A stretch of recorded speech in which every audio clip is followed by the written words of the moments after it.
بسم الله الرحمن الرحيم. بسم الله والصلاة والسلام على رسول الله وعلى آله وأصحابه وموالاه. تغنى سرك وحديث دوية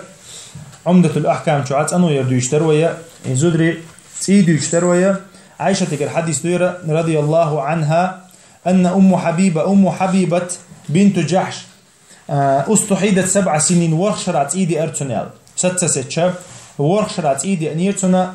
فسألت رسول الله صلى الله عليه وسلم ديلي أو شنغتي أنا تخطر باق تهمنا لاتسا فأمرها أن تغتسل إتوتنغ ليش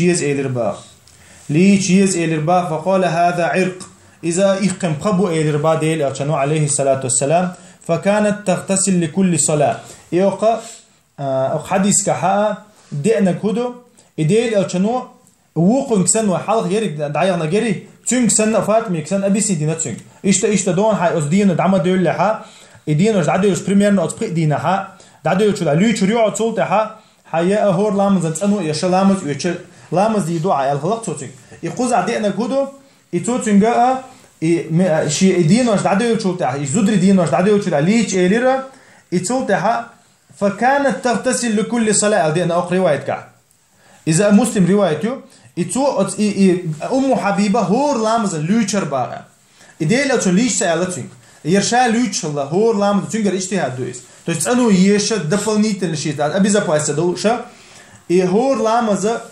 لامز لوچ الله أم حبيبة إتاقا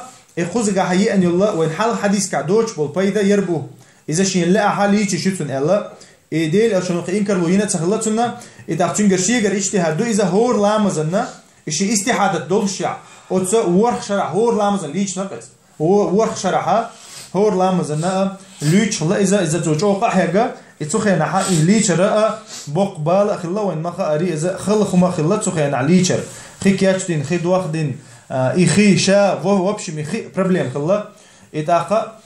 علم شنا أنت أو حديث أنت توجنا علم شنا نقع قوسم بو بالله إذا ليش واجب دوتسن تعير يدات سأل هور لامزن إذا قد قبل علم ناخاء تحبق جمهور العلماء تحبق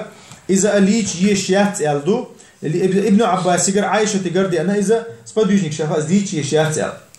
أبو حنيفة مالك أحمد مذهب ليش يشيات سألدو أما شافع مذهب ليش يشو هور لامزن شافع مذهبها ليش يشو هور لامزن إذا استحادة دلها دوي إذا قا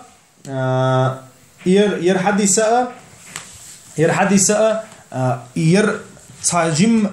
يبيد بروينا يهور لامز يا أم حبيبة ليش الله حاول هذا عند الحديث تحدوش تقدوي يهور لامز يا أم حبيبة ليش الله إذا شينا مثلا ليش لو شكلي تشوف شو إذا يديل عشان إنكر لو تسينا يتاقى علم دابو تحبوا العلم شنا أخذ درجة تنخ واجب دو تنقيته قهته إشت والله أعلم سبحانك اللهم وبحمدك أشهد أن لا إله إلا أنت أستغفرك وأتوب إليك.